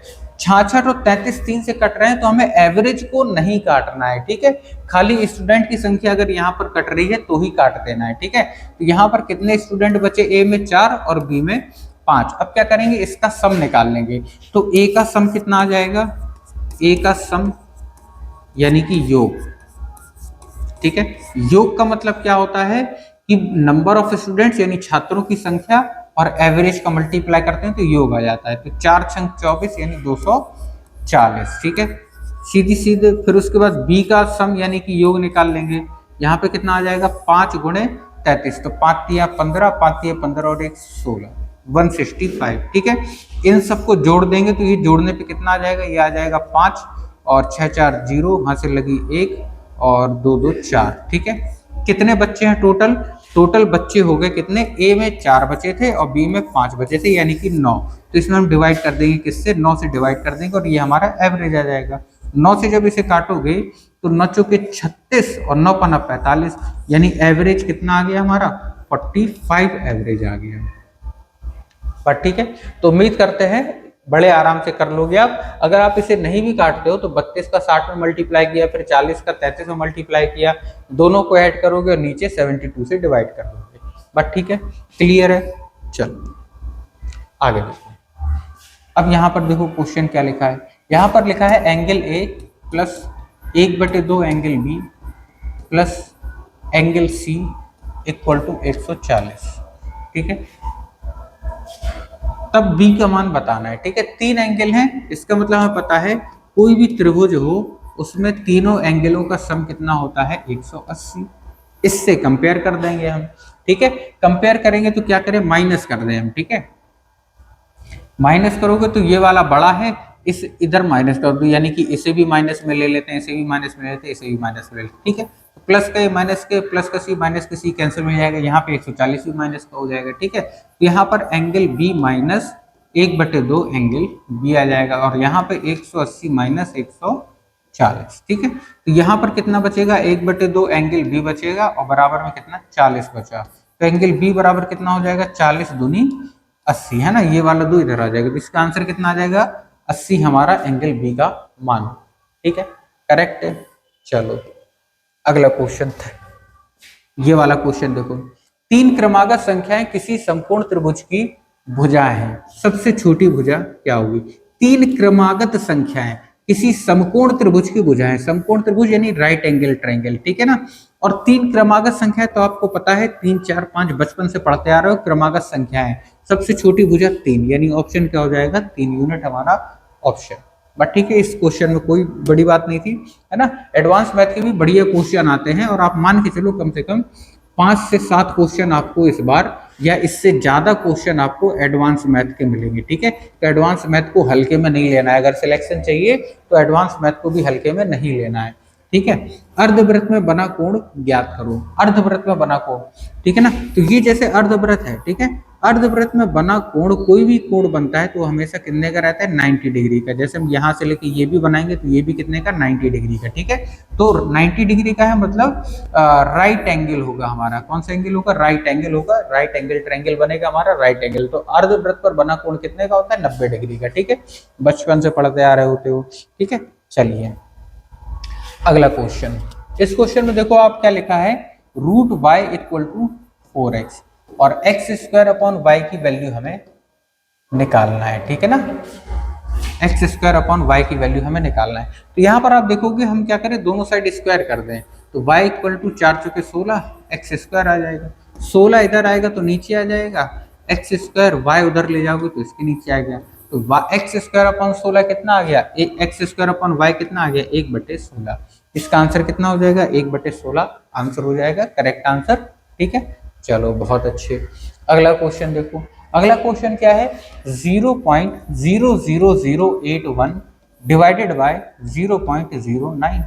ठीक है, अब आप देखोगे पॉइंट से पॉइंट हट जाएगा, लेकिन पॉइंट के बाद 2 नंबर यहाँ पर हैं, यहाँ पर 2 नंबर तो ये हो गए, 3 नंबर एक्स्ट्रा हैं तो यहाँ पर 3 जीरो और आ जाएंगे, यानी कि 81/9,000।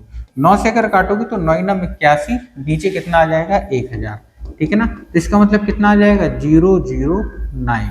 ठीक है ना, क्योंकि 1000 है, 2 जीरो और आगे लग जाएगा, यानी 0.009। तो आंसर कितना हो जाएगा, ऑप्शन नंबर बी हमारा आंसर हो जाएगा। इस तरह के क्वेश्चन भी सिंप्लीफिकेशन में कई बार दे दिए जाते हैं, आपको ध्यान रखना है। ठीक है, चलो अगला क्वेश्चन, एक 20 मीटर लंबी सीढ़ी एक खड़ी दीवार पर टिकी है। ठीक है ना, एक खड़ी दीवार है, ठीक है, इस पर 20 मीटर लंबी सीढ़ी टिकी हुई है। ठीक है ना, ये क्या है, सीढ़ी है मान लो ऐसी। ठीक है, इसकी लंबाई कितनी है, 20 मीटर लंबाई है। यह जमीन के साथ 60 डिग्री का कोण बनाती है। ठीक है, तो जमीन के साथ इसका एंगल कितना है, 60 डिग्री का एंगल है। दीवार से सीढ़ी के पैरों की दूरी है ना, यानी ये वाली डिस्टेंस हमें बताना है, ठीक है, ये वाली डिस्टेंस हमें बताना है। अब यहाँ पर आपको ध्यान रखना है कि अगर ये 60 डिग्री दिया है, ठीक है ना, 60 डिग्री दिया है, तो हम इसे ये वाली दूरी को √3 मानेंगे, ये वाली दूरी को 1 माना जाएगा और इसे हम क्या मानते हैं, 2 मानते हैं, ठीक है ना। ट्रिग्नोमेट्री में ये चीजें बताई जाती हैं, है ना। अब अगर यहाँ पे 30 डिग्री दिया है तो ये 1 माना जाता है, इसे √3 हो जाता है और ये 2 हो जाता है, ठीक है। सेम इसी तरह अगर ये 45 डिग्री दिया हुआ है तो ये एक और ये √2 हो जाता है, ठीक है ना। ये 3 वैल्यू आपको याद रखना होता है बस, बाकी इसके बाद क्वेश्चन बिल्कुल सिंपल हो जाता है, ठीक है। अब यहाँ पर आप देखोगे, यहाँ पर ये वाली कंडीशन फुलफिल हो रही है ना, सेम टू सेम इसी तरह का बना है, ये 60 डिग्री ये 60 डिग्री है। यहाँ पर हमें इसकी वैल्यू दी है कितनी, 20 दी है ना। यहाँ पर क्या है, 2, ठीक है ना। तो इस 2 का मान हमें दिया है कितना, 20 मीटर, ठीक है। तो 1 का मान आ जाएगा 10 मीटर और यहाँ पे कितनी वैल्यू होती है, 1 होती है, तो 1 का मान कितना आ गया, 10 आ गया। इसका मतलब ये कितनी है, टोटल 10 है। इसका आंसर कितना आ जाएगा, 10 आ जाएगा, ठीक है। उम्मीद करते हैं सारे क्वेश्चन आपको बहुत अच्छे से समझ में आ गए होंगे, है ना, सारी चीजें आपको समझ में आ गई होंगी। डेली रात में 9 बजे, है ना, डेली रात में 9 बजे अब से आपको, ठीक है, ज्यादा से ज्यादा 9 साढ़े 9 बजे के बीच में, है ना, कोशिश करेंगे कि 9 बजे ही, अगर लेट होता है तो 9:30 बजे। इस बीच आपको डेली एनटीपीसी और ग्रुप डी के लिए एक 50 क्वेश्चनों की मैथ की बहुत अच्छी प्रैक्टिस सेट आपको यहाँ पे मिल जाएगा, जिसमें हर चैप्टर से 2-2, 3-3, 4-4 क्वेश्चन कवर किए जाएंगे। आपने देखा होगा हर चैप्टर से इसमें क्वेश्चन लिए गए थे और सारी चीजें आपको बहुत अच्छे से समझ में आ जाएंगी, ठीक है। रिवीजन आपका 1 नंबर तरीके से हो जाएगा, कहीं आपको कुछ भी करने की जरूरत नहीं पड़ेगी। डेली आप 50 क्वेश्चन लगाओगे, आप ये समझ के चलो कि 15-20 दिनों में, 30 दिनों में आप इतने क्वेश्चन लगा लोगे, इतने क्वेश्चन लगा लोगे, है ना। और अलग अलग टाइप के नहीं, आप अलग अलग टाइप के तो लगाओगे ही लगाओगे, ठीक है, हर चैप्टर के डेली लगाओगे, यानी हर चैप्टर आपका डेली रिवाइज होगा, ठीक है, डेली रिवाइज होगा। जब 10-15 बार आप इस तरह लगा लोगे तो आपको जो मिक्स क्वेश्चन लगाने की जो आदत नहीं रहती है, तो वो आदत हो जाएगी और एग्जाम में ये बहुत फायदा करता है। बट ठीक है, चलिए मिलते हैं अगली वीडियो में, तब तक के लिए धन्यवाद, बढ़िया से पढ़ाई करते रहिए, ठीक है।